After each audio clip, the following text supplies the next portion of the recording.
Om Sadashiva Samarambam Shankaracharya Madhyamam Atmadacharya Paryantam Vande Guru Param Om Shanti Shanti Shanti Om Namastê. Bem-vindo a todos vocês, meus queridos do Vedanta Brasil. O Cardoso aparecendo aqui, bom te ver aqui. Cardoso, não te vejo, mas eu vejo o seu símbolo, né? Vocês veem ali o símbolo do Cardoso? Ok. Olha ele Boa aí. tarde, bom dia, Mariano. Bom dia, meu caro. Então, nós estamos aqui, voltando para o capítulo 11, a descrição, que tudo isso, todo esse capítulo, essa parte central do Gita, né? Esses 6 capítulos centrais são dedicados, né, à natureza de Deus, à glória de Deus, né? E o relacionamento entre o Jiva e Deus, né? No sentido de que os ensinamentos a respeito da natureza de Deus não é simplesmente algo que nós queremos obter a nível teórico, acadêmico. Nós queremos o conhecimento na medida que a gente compreende esse relacionamento e na medida que a gente possa ser transformado a partir da compreensão deste relacionamento entre Jivatma, Ishwara Atma e Brahma Atma, né? O Paramatma. Então, a compreensão de tudo isso é que nos permite uma transformação que conduz nesta passagem aqui desses últimos, como se diz? Files, arquivos, que nos permite desenvolver o terceiro olho, ou a visão mística, a visão da sabedoria, né, védica, que nos permite, né, ver através dos 5 órgãos dos sentidos e da mente, de uma perspectiva transformadora, que transforma, principalmente, colocado de modo mais simples possível, transforma nossa atitude a respeito do planeta dos bárbaros, né? Porque, afinal, o planeta dos bárbaros, ele é lindo, maravilhoso, porque, no fundo, tudo é divino, né? As barbaridades ocorrem devido ao excesso de violação das leis de Deus. Aí depois o Jivatma chorou, tá difícil a coisa. Porra, mas você desenvolveu uma ignorância a respeito, né, da natureza de Deus, uma ignorância espiritual, ética, moral, né? E agora você não quer sofrer? Eu dei para vocês o livre-arbítrio, eu falei que era uma responsabilidade enorme, e você quis nascer como ser humano, né? Agora você tem que, né, fazer uso apropriado deste livre-arbítrio, senão você sofre mesmo. Aí você pode transformar um palco que é lindo, maravilhoso. A beleza natural deste planetinha é uma coisa, né, aqueles que têm olhos para ver, né, vê assim, uau, né, que coisa maravilhosa. Mas esse planeta ele pode ser realmente convertido num mar de dores, né? Um mar de sofrimento, dependendo do exercício do nosso livre-arbítrio. O exercício, ele inicia o livre-arbítrio, a nossa capacidade de discernir, discriminar, é o que é entre Dharma e Adharma. Eu vivo em harmonia com as leis do Criador, os princípios que regem esse campo, ou eu estou em atrito e conflito com essas leis? Se a gente vive em atrito e conflito com com o nosso vizinho, a gente vai ter que lidar com conflitos. Agora, imagina viver em desarmonia com as leis de Deus. A gente acaba causando um conflito planetário, né? Que conduz aquilo que as escrituras védicas se referem como Kali Yuga, né? Um período de grande violação, de grande dor, de grande sofrimento. Mas nós temos a capacidade de desenvolver esse olho da sabedoria védica, vedântica, né? E a gente nem se preocupa, né? Se Ishvara olha a situação lá embaixo e diz, oh, não tem mais jeito, já mandei diversos Arjunas lá, entendeu? A violação é extrema, eu tenho que mandar um meteorito, eu tenho que mandar um cataclisma e botar fim em tudo isso, tá? Se acontecer como última alternativa para o Lorde, como eu mencionei ontem, ótimo, nós vamos juntos. Imagina a festa, a gente subir junto para Vedanta Brasil Loca. A gente se encontra lá em cima, satsang, né? Naquela loca celestial. Ah, olha o rostinho do Marcelo. A Betânia está dizendo que não quer ir. Não quer ir por causa do apego, né? É incompreensível isso. Ao contrário, professor, eu não quero ir porque já quero nem precisar ir para loca nenhuma. Ah, eu sei, mas aí sim, aí você falou a sabedoria final. Mas se existe locas e locas e locas que são realms, né? São dimensões, né? Já sabe que o Vedanta não se interessa pelo esoterismo, mas é dito lá nas escrituras védicas que existem sete locas superiores e seis inferiores a nós. Se a gente tiver que parar um período, né, numa desses, como é que se diz? Resorts, né? Essas zonas de férias, né? Que a gente vá numa loca vedântica, né? Naturalmente, a gente não vai chegar lá e encontrar Sansari ou nem mesmo as pessoas do yoga virando de cabeça para baixo para fazer asanas, né? A gente vai no grupo do Vedanta Brasil, encontra outros vedantinos ali e a gente fica curtindo uns satsangs de alto nível, né, Vedanta? É melhor do que, né? É melhor do que você cair numa loca ainda inferior. Mas o objetivo eu entendo, o objetivo é obter realmente a libertação de qualquer dualidade, né?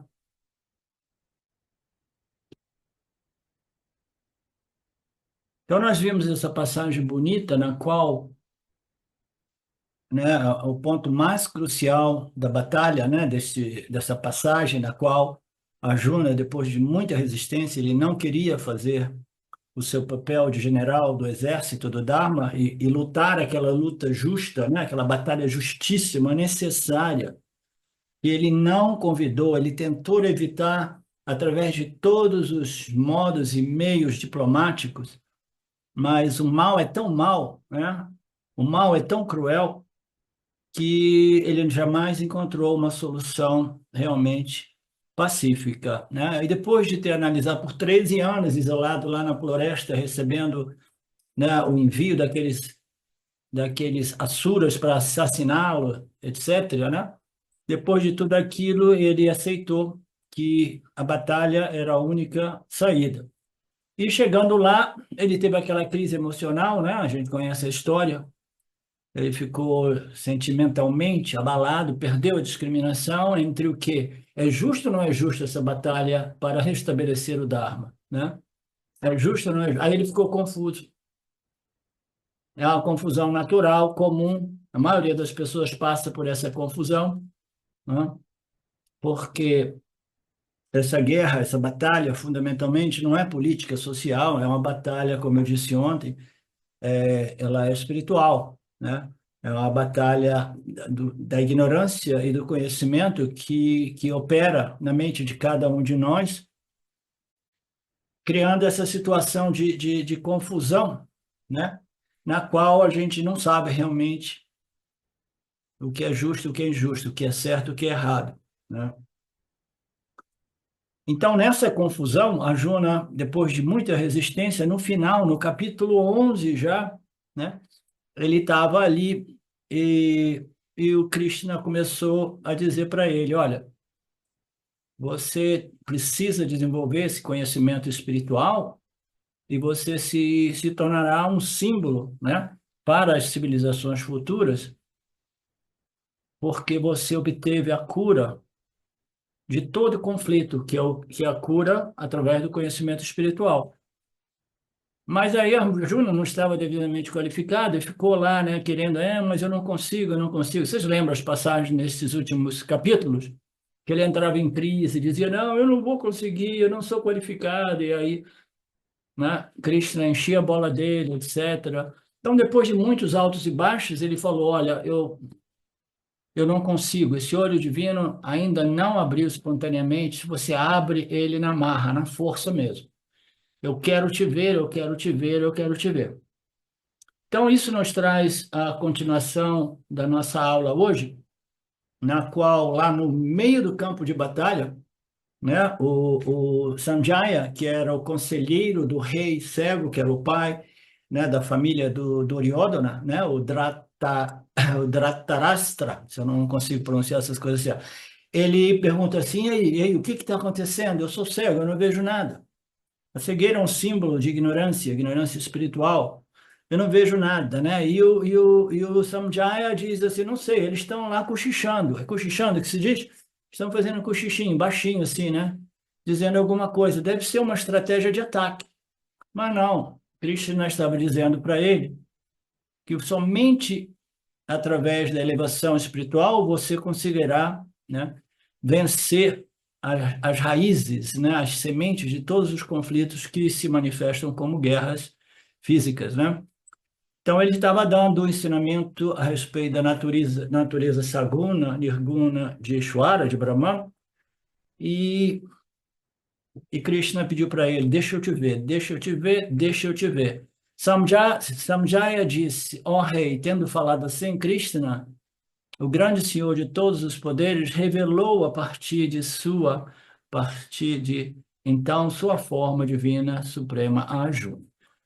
Então, depois de muita insistência, o Krishna decidiu se revelar. Então, essa revelação, nós vimos, ela, ela não é realmente necessária do ponto de vista da visão de Ishvara em sua Vishvarupa, né, cosmic form, né, porque ali é o que a gente vê todo dia, né? Então, Ishvara está manifesto, né, como a totalidade de todas as formas, a totalidade de todas as cores, a totalidade de todos os nomes, está sempre manifesto. Então, esta visão não é uma visão nova para Arjuna, nós vimos isso muito claramente, que nós precisamos de dois olhos para ver Deus, né? O olho físico e o olho espiritual. O olho espiritual precisa ser sensibilizado, desenvolvido, de tal modo que a gente consiga ver Deus, o Criador, em sua forma, né, material e inteligente. Como eu costumo dizer, a forma material nos permite essa visão de Deus manifesto como todos os nomes, cores e formas. E a causa inteligente nos permite ver tudo isso, né, como simplesmente essa inteligência suprema que sustenta, estrutura inteligentemente, precisamente o campo dármico em todos os tempos e de vez em quando enche o saco e dissolve tudo novamente, tá? Então, a Juna está lá, ele quer ver, e ele não tinha capacidade, ele não teve a paciência de desenvolver esse olho da sabedoria, esse olho, terceiro olho, o sexto sentido, né? E aí ele falou, não, eu quero te ver, eu quero te ver. Então, Samjaya disse isso, né? Krishna, Samjaya disse, ó rei, tem falado assim, Krishna, ele se mostrou, ele se revelou da sua forma divina a Arjuna, né? Então, esse Samjaya devia ser uma pessoa com uma certa visão espiritual também, para poder captar o que estava transpirando entre os dois no meio do campo de batalha, né? Então, o Swami diz aqui, aquele momento de silêncio, Samjaya descreve dizendo, ó rei, a quem ele está se dirigindo? Sanjaya está conversando com Dhritarashtra, isso a gente já determinou, né? Então, Samjaya está falando com o rei, né? Tendo falado assim, Senhor Krishna, que não é outro que Senhor Vishnu, né? Dentro do Purana Bhagavad Gita, né? Nós temos o Criador em sua natureza saguna, nirguna, representado por Krishna, mas existem outros Puranas que utilizam outros símbolos, como Vishnu, e outros, tá? Então, isso aí a gente precisa ficar pegado em Krishna. Krishna, do ponto de vista do ensinamento do Vedanta, para ficar simples, né? Existe um Criador que é Ishvara, ok? Ishvara diz tudo, né? Então, há muitos anos atrás, devido a a dificuldade da maioria das pessoas compreenderem a natureza saguna e nirguna de Brahma, né? Ishvara, and then James veio com o conceito de Ishvara 1 e Ishvara 2, né? Então, outro modo que eu prefiro, porque eu acho que no final Ishvara 1 e Ishvara 2 fez mais confusão ainda. Nirguna e Saguna Ishvara, ok? Uma vez que você compreenda claramente o que é Nirguna e o que é Saguna, né? Ou então você simplesmente diz Brahman e Ishvara, tá? Ishvara é o criador, Brahman, né? É a fonte que concede a Ishvara, Maya Ishvara, o poder de criação. Então, Krishna é um símbolo como tantos outros, como Vishnu, ah, etc, etc. Ok? Tem um pouco de sânscrito, um pouco de simbolismo dessas divindades, né? E aí ele apresenta a palavra Harihi.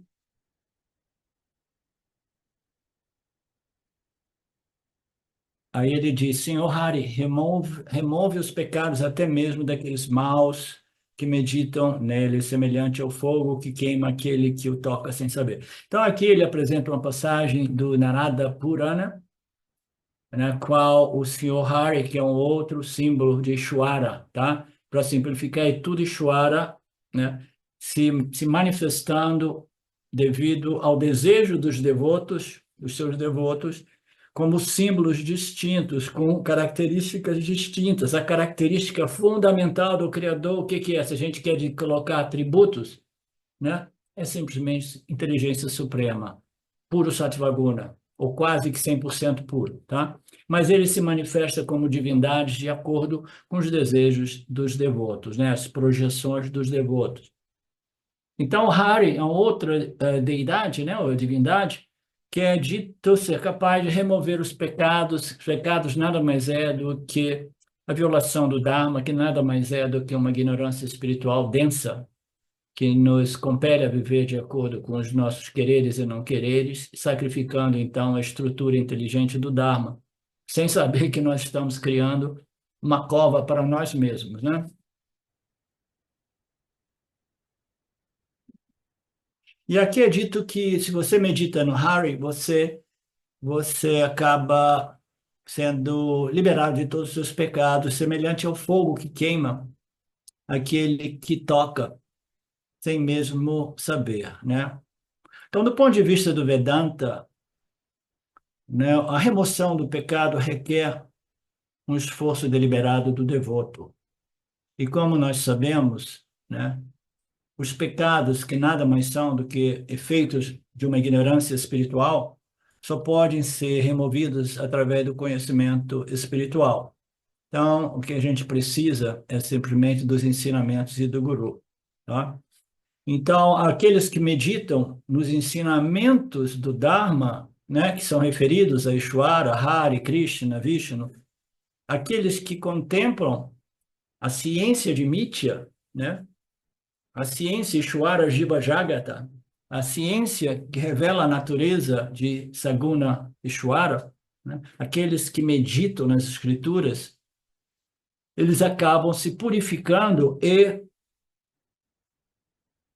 os pecados, que nada mais é os erros de percepção, interpretação e ações e palavras, eles vão sendo minimizadas, diminuindo, etc, etc. Até mesmo aqueles que eram muito maus, né? Aqueles mais, né, mais cruéis possíveis. Tem gente que é ruim mesmo, tem muita gente ruim nesse planeta. A maioria das pessoas não tem ideia do quanto cruel seja o mal, o quanto extremo seja o mal neste planeta. E o problema é que as pessoas que comandam o planeta são aquelas mais demoníacas.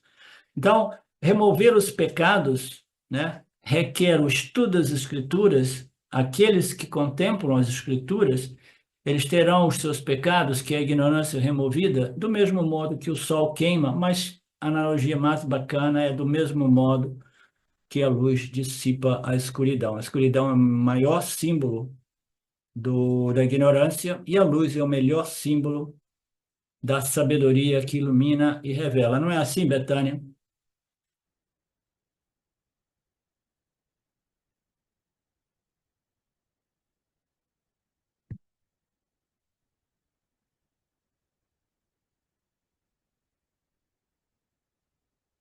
Qual é a causa dessa impureza?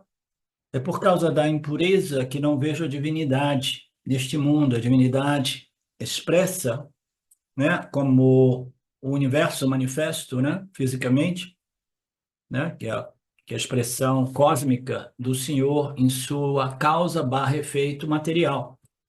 É diante dos nossos olhos, é diante dos nossos cinco sentidos, mas devido a essa escuridão, essa impureza, essa catarata espiritual, né, eu não consigo ver o Senhor.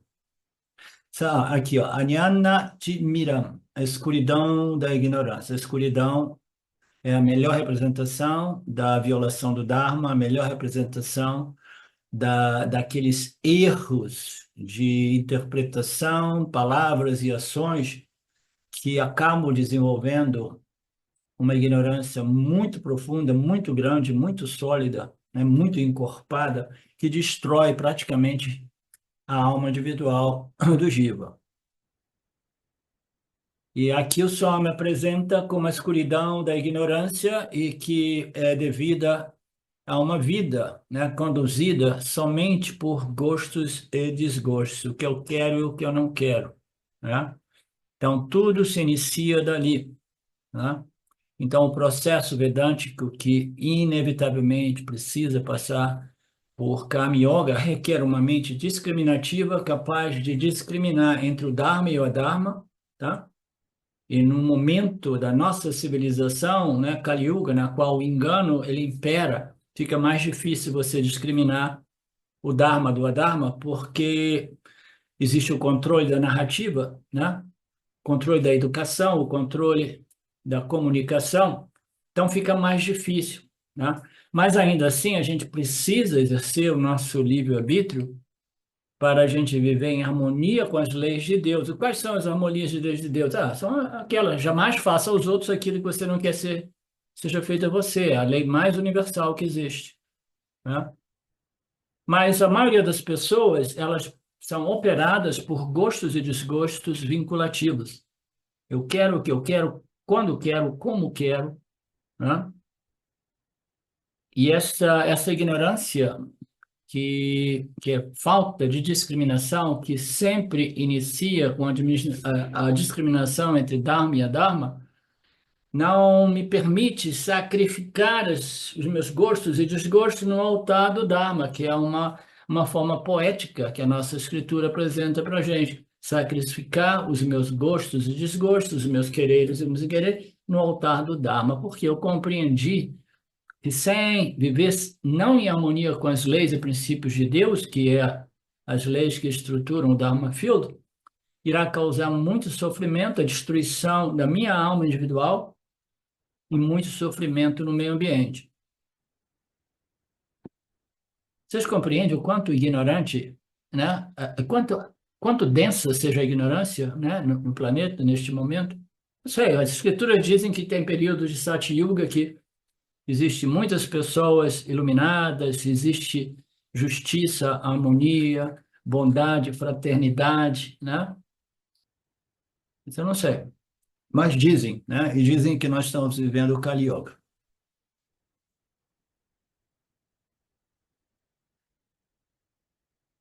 Aqui o Swami diz Mahayoveshvaraha, aquele que possui grandes poderes de... Peraí, eu pulei. Não.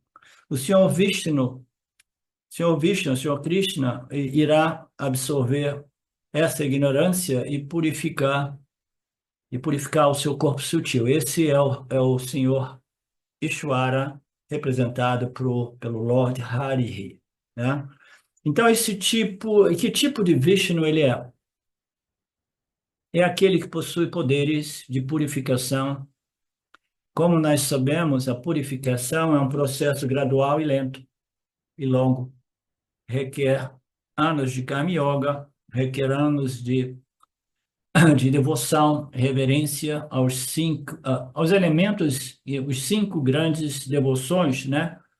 Que são apresentados em outras passagens dos ensinamentos, né? Que reverência, né, a Brahman, reverência aos nossos antepassados, aos elementos, né, às leis de Deus, a todas as criaturas vivas e todas as criaturas inertes. Então, tem um monte de apontamentos, né, que nos permitem, né, desenvolver ou verificar ou medir o quanto eu esteja vivendo em harmonia com Deus.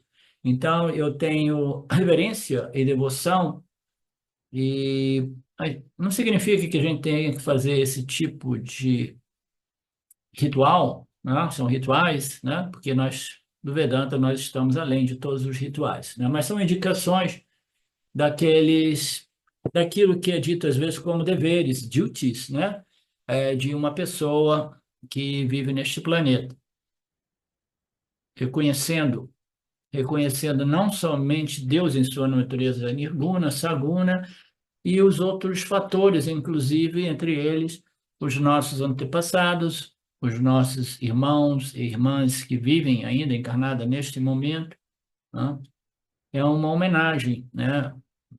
Uma reverência e muita humildade sincera, né? Para com a humanidade como um todo, etc. Então, não é um tipo de pancha. Pancha significa esgotar, portanto, são necessários anos de atitude devocional que é possível ser desenvolvida, né, no Vedanta, através da assimilação do Kama Yoga e o desenvolvimento da fragrância, que é esse espírito de reverência, de devoção, de gratidão e de observação do Dharma vigilantemente, porque, né, eu não quero conflito com meu vizinho aqui, imagina se eu vou querer conflito com Deus, né?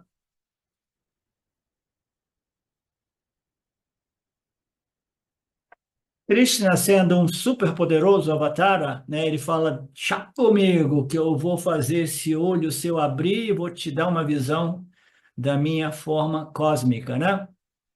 Então, ele simplesmente removeu temporariamente a catarata do Arjuna, abriu seu terceiro olho, assim por dizer, e se mostrou totalmente a ele, né? Então, esta é uma purificação não do olho físico, mas do olho espiritual de Arjuna. Mas, como nós sabemos, não existe atalho espiritual neste processo de purificação, refinamento e preparação. O Nisargadatta Maharaj, que não foi um professor de Vedanta, ele deixou muita confusão, né, para a gente, depois de ter, né, exposto os seus apontamentos, né?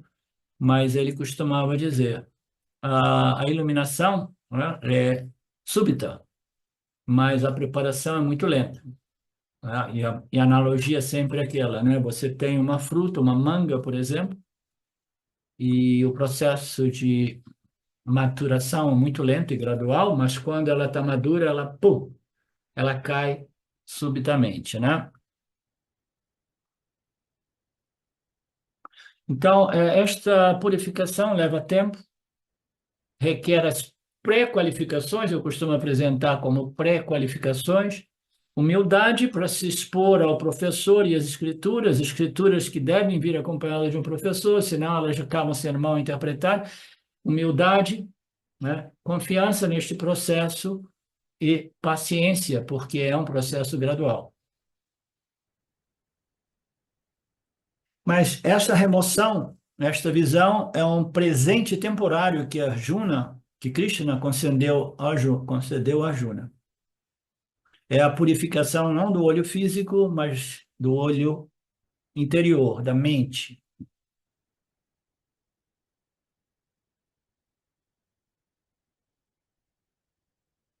A prova é qual? A prova é o benefício, é aquela visão que ele teve, mas como nós já vimos aqui, ficou muito claramente estabelecido que mesmo que Arjuna tenha aquela visão, ele talvez seja transformado por ela, talvez não. Talvez ele tenha tido um impacto que realmente transformou ele, mas talvez não. Quando é artificial, quase que invariavelmente não produz esta transformação. E, de novo, lendo essas passagens ultimamente, essa semana, me fez recordar daquelas poucas pessoas que eu encontrei nos últimos 12 anos, algumas delas que tiveram uma epifania que transformaram a vida delas temporariamente, né?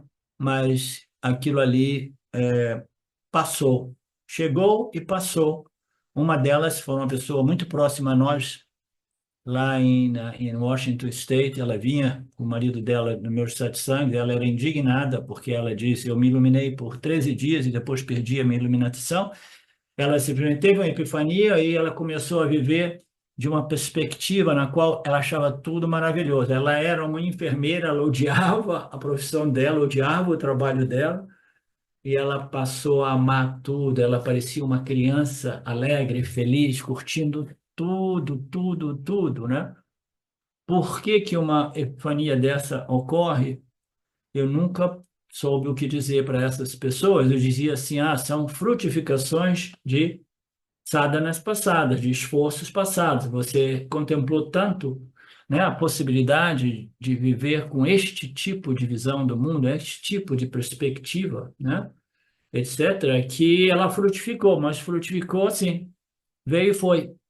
E aí ela se tornou ainda mais azeda, mais ácida, mais indignada, porque ela teve um saborzinho de algo que não permaneceu, não foi retido, né?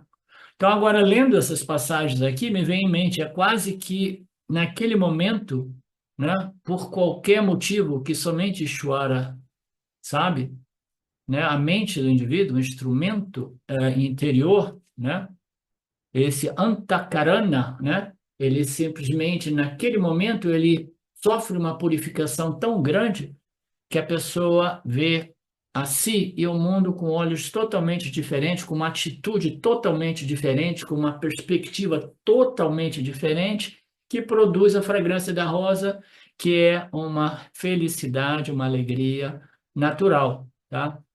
Então, por que que isso aconteceu àquela amiga nossa? Não se sabe, mas isso aqui me deu um insight, né?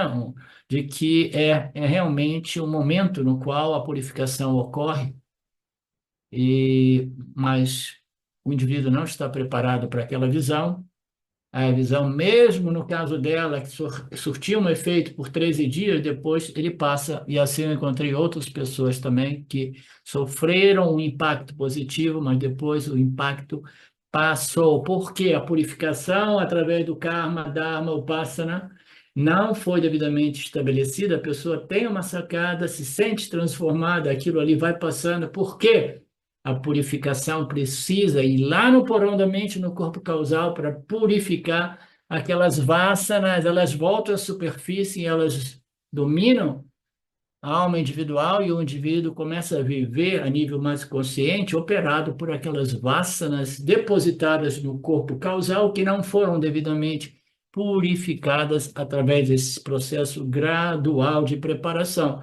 Se você não for preparado gradualmente, a chance é que você não irá desfrutar. Se desfrutar, desfruta temporariamente, e depois são duas as possibilidades: ou você fica desiludido e deprimido, ou você começa a viajar na maionese, aquilo que o James costumava dizer, a doença da iluminação.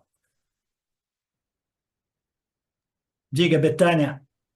É interessante isso que você trouxe, professor. Eu passei por uma experiência assim, antes de conhecer o Vedanta.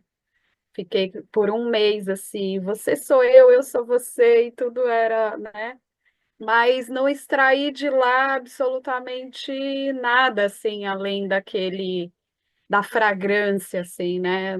Porque eu não tinha conhecimento nenhum, nem sabia o que era aquilo, né? Então, além da experiência ter acontecido, eu, como não tinha nenhum conhecimento sobre nem a não dualidade ou qualquer coisa Você não tinha um parecida, embasamento que pudesse suportar aquela nada. sacadinha que você teve. É, Ensinamento completo, entendeu? mas eu senti a fragrância de me Naturalmente, sentir naturalmente. plena, né? Satisfeita, me sentir uau, São aqueles assim. momentos de inspiração grande que a gente obtém em contato com pequenos fragmentos da verdade. Mas O para que Chora essa pode verdade. trazer para mim de novo agora, nesse outro Aqui, momento. você não cansou? Você não cansou Não, dessas não, coisas? não, é legal, é mais barato. Vou ficar num barato melhor ainda, tipo, Olha, não o que está acontecendo, mas cuidado com tipo, esse uau, desejo Joana. e que é samsara espiritual, hein? Não, professor. É uma experiência Experiências a que gente ocorre tem dentro todos de os dias. você. É uma experiência que corre dentro de você. Você tem que, no final, É, você é capaz de dizer isso também não, net. Tudo que é. ocorre para você a nível de experiência é dualidade e, no final, um buscador sério precisa rejeitar e não desejar essas experiências. Ah, professor, tem experiência todos os dias, né? De várias coisas. Essa é uma boa, pode vir, eu não ligo, não. Mas elas causam vínculos, né? Não, não, não. Não, não assim, mas enfim. Só quis Tudo bem. trazer porque também ter essas experiências sem ter zero conhecimento, que eu vou considerar zero sobre isso, não dá para extrair nada disso. Você precisa do tem ensinamento completo da natureza. Saguna é Deus, né? Nirguna é Deus, a natureza do Jiva, a natureza de Jagat e as suas leis e princípios, e um processo gradual de preparação do corpo, mente e sentidos, purificação e depois muita contemplação para realmente internalizar o Aham Brahmasmi e ser transformado pelo ensinamento final. Senão, é sempre uma experiência que vem e vai, deixa a gente confuso. Deixa a gente confuso. Betânia, eu estou falando isso porque antes da ficha cair para mim, eu fiquei preso na experiência de meditação profunda, entendeu? E depois, né, aquela coisa, uma mente satívica, uma mente assim, uma experiência bonita, isso, aquilo. Quando você percebe claramente, com toda honestidade, que é um estado que vem e vai, que passa, depois de um pouco você diz assim, não, isso também não vai me resolver, tá?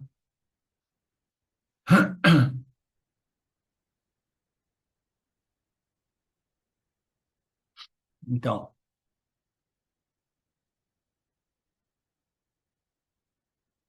onde é que eu estou? Então, essa remoção foi temporária, o benefício de Antakarana Sudhi é a aprovação, né? Então, a transformação do corpo, mente e sentidos é a prova. Quando eles têm certas máquinas, eles dizem que você pega, usa, né? Então, ele está dizendo que no mundo do marketing, isso já há 25 anos atrás, na Índia, já se dizia, olha, você pode comprar meu produto, você tem 30 dias para dar de volta se você não comprovar a eficácia e o valor deste produto, né? Então, a eficácia e o valor desse produto é aquilo que é uma transformação permanente e não temporária. E a prova aqui, você vai ver o mundo com olhos espirituais, olhos, com os dois olhos, não com um olho, com os dois olhos, e você vai ver o mundo de modo diferente. E quando a gente ver o mundo, a gente não pode excluir o nosso corpo-mente. Você vê o instrumento através do qual você perfeita o mundo. O corpo-mente é parte integrante do mundo, né? Do Vyavaharika, né?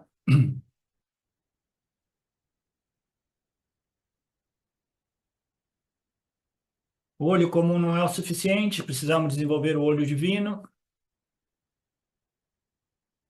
Então, a forma divina, né? Então, Asviram Rupam, forma divina significa o corpo de Shvara, a forma do Senhor, né? Então, essas últimas passagens, o Swami, né, nos deu uma pérola, né, bacana aqui também, entendeu? Eu nunca tinha visto tão claramente deste âmbito, porque a gente sabe que a manifestação do universo, que é a manifestação de Deus, através da causa material, a causa inteligente, se manifesta como universo físico material, nós temos o elemento espaço, que é o mais primordial dentro do âmbito, é aquele recipiente que acomoda todos os outros elementos e todas as configurações a partir dos elementos, né? Então, ele foi reduzindo, né, essa visão cósmica do Senhor, reduziu para o espaço, né? Que é uma visão muito bacana mesmo, né? Porque se tudo, né, é a manifestação do Senhor, e se tudo isso requer um princípio muito sutil, que é o espaço para acomodar este cosmos, o cosmos é acomodado no espaço, né? Que, por sua vez, é acomodado na consciência, Nirguna Ishvara, né? Nirguna Brahman. Então, ele fala sobre o espaço, um modo da gente compreender que ele tinha sugerido meditar sobre o espaço, né? Porque Ishvara, ele é acomodado no espaço, significando dizer a sua forma mais tangível, visível, que são os nomes e cores, né? As formas e cores, tudo aquilo, né? São os namarupas que são acomodados no espaço. Então, se a gente medita no espaço, né? A gente tem o espaço, mais uma vez, servindo como um símbolo maravilhoso, tanto para Saguneshwara como Nirguneshwara, né? Como Saguna Ishvara, o espaço, né, é aquilo que acomoda, que é acomodado por quê? Pela inteligência suprema, Satvaguna. Satvaguna projeta o espaço dentro de si, o espaço se desdobra através de Maheshwara para produzir todas as outras configurações que formam este universo manifesto, né? Então, ele se revelou, ele se mostrou, e que tipo de forma o Senhor mostrou? Paranman. É a maior forma, você diz que Visvarupa, forma cósmica, porque todos os outros Purams, formas, são de natureza finita. Ah, então, isso aqui é a parte bonita. Porque quando a gente vê que todas as formas do universo é a manifestação cósmica do Senhor, a gente diz, então tá, então a manifestação cósmica do Senhor, ela deve ter fronteiras, né? Porque é o aspecto mais tangível do Senhor, né? Aí os ensinamentos vêm e diz assim, ok, mas o elemento mais fundamental, mais primordial é o espaço. O espaço é um símbolo de ilimitação espacial. Nós temos símbolos de ilimitação temporal e espacial. O espaço é aquilo que sustenta, acomoda, abre espaço para o cosmos, né? Então, quando nós vemos todos os Namarupas, a gente tem que lembrar assim, mas além dos Namarupas existe o espaço infinito, né? Os Namarupas têm uma natureza finita, mas o espaço é visto como um símbolo da infinitude. E aí só me diz só, se você se apega a uma dessas configurações, Krishna, Vishnu, etc., você vai ter que fazer puja para manifestá-los, e quando uma aparece, a outra desaparece. Elas são mutuamente exclusivas, portanto, seja paciente, seja um karma yogi, desenvolva a purificação, a maturidade, etc., necessária para desenvolver a visão de Ishvara através da abertura do seu olho do conhecimento védico, né? Da sabedoria védica, né? Ok. Então, eu não sei se eu fiz confusão, porque às vezes eu fico editando as coisas que vão chegando para mim, né? Como a situação do espaço, né? O espaço é aquilo que é mais sutil do que todas as configurações, né, dos gunas mais tangíveis de Shwara.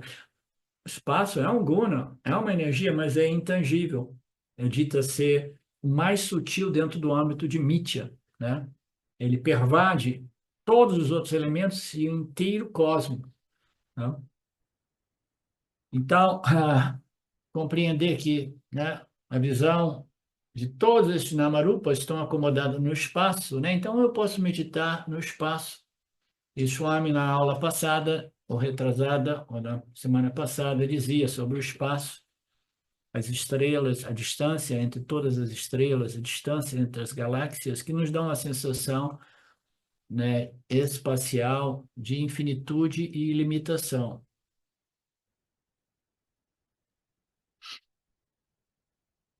Ok.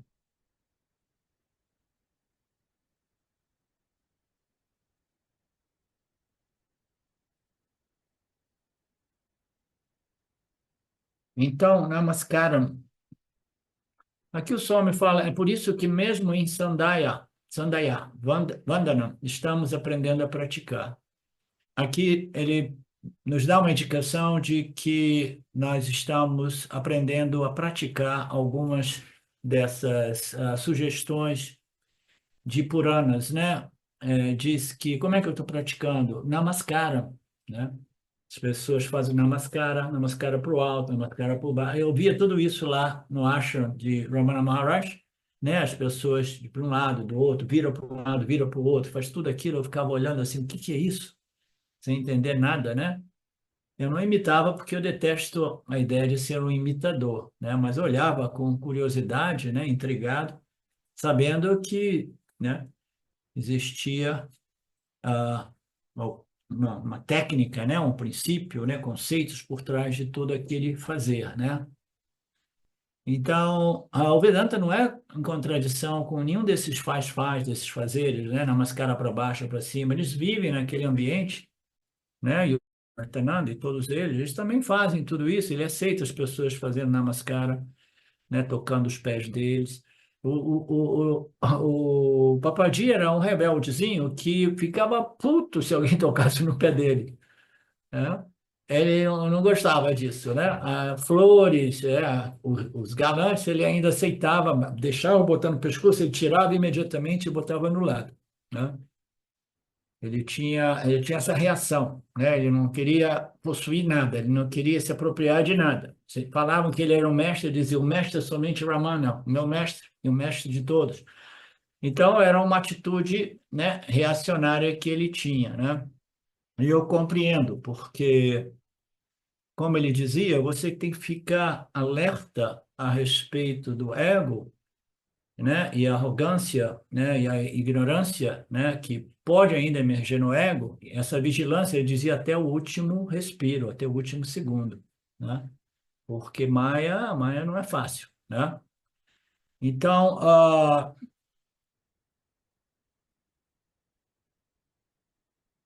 agora me lembrei, aquela fotografia eu na Índia, né? Quando eu fiz 2 seminários lá em Tiruvannamalai e as pessoas costumavam trazer um pouco de flor de vez em quando e uma vez queriam botar uma coisa em cima de mim, eu falei, não, que isso? Isso é incabível, né? Agora imagina uma pessoa não preparada numa situação daquela aceita esse tipo de coisa, né? O impacto negativo que pode causar, né? No ego, né? O ego que de repente vai se sentir, né? Então o Papaji tinha essa reação de não aceitar crédito por nada, né? E na nossa escritura a gente diz, não, tudo é somente a inteligência de Ishvara.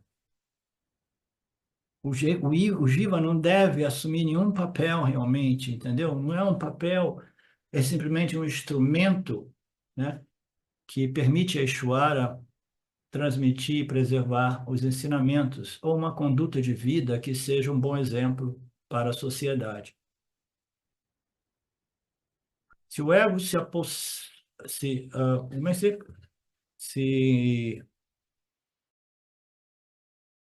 né, desses papéis, disso e daquilo, aí é perigoso.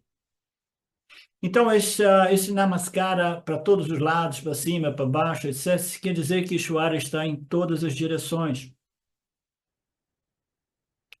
E ele fala, tudo bem, né? Aí ele fala que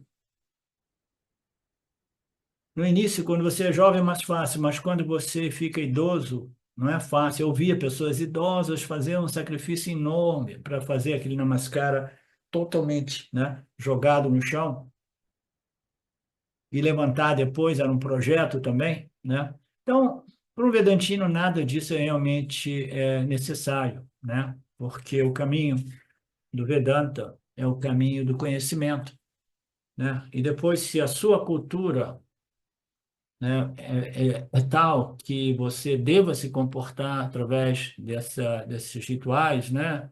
Mas eu acho que o Namaskara não faz mal a ninguém, é um símbolo maravilhoso de dizer oi para uma pessoa, né? Simplesmente você diz, não, eu reconheço o Ishvara em você, o meu Ishvara saluta o seu Ishvara, né? Dizem as más línguas que no passado, quando foi criada essa coisa de apertar a mão de alguém, né, era simplesmente para mostrar que você estava desarmado e que você não ia agredir a pessoa com a arma, né? Mas não tem nada mais gostoso do que um abraço, né, Alex? Ah, não existe um saludo melhor do que um abraço. Eu não sei, eu estou contando fofoca porque aqui tem pouco, a gente tem pouco material para satisfazer mesmo, mas a última vez que eu falei com o Swamiji no telefone, eu, no final, né, eu estava... A minha personalidade romântica, né, eu sempre me derreto com os gurus, porque eu me apaixono pelo conhecimento. Eu tenho um amor por esse conhecimento. Quando eu vejo esse conhecimento bem expresso por um veículo, né, eu tenho um respeito, uma apreciação, uma admiração. Aí, no final, uma coisa eu falei, ei, Swamiji, a propósito, I love you, I love you.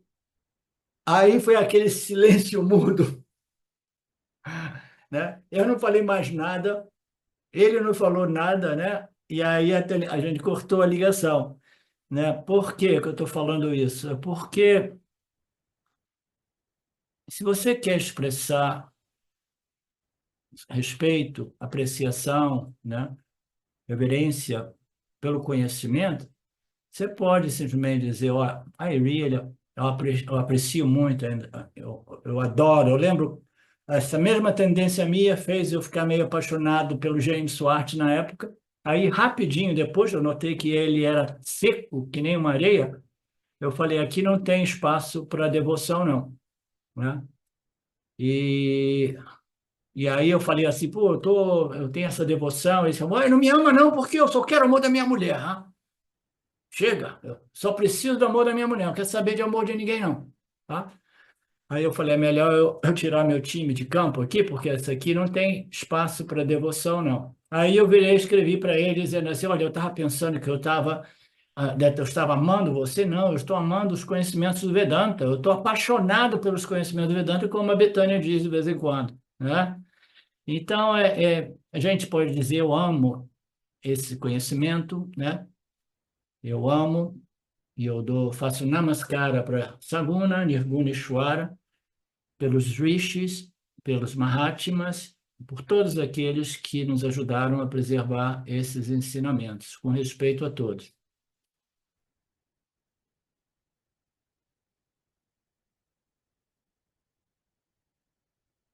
Esta é a culminação da visão do Senhor na existência da vida prática.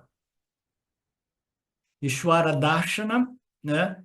Manifesto no plano do Vyavaharika, né? Então, a manifestação física é a culminação da devoção para um Deus que era limitado por uma forma, que agora abrange todas as formas, né?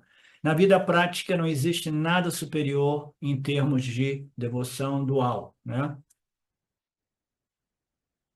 E o Swami aqui, ele diz, não é, né? Este Vyavaharika Ishwara Darshana não é a visão Aham Brahmasmi, não é o Paramartika, né? Darshana. A visão Paramartika Darshana não é que você vai ver Paramatma, você vai ver o Atma, você vai ver Brahman, né?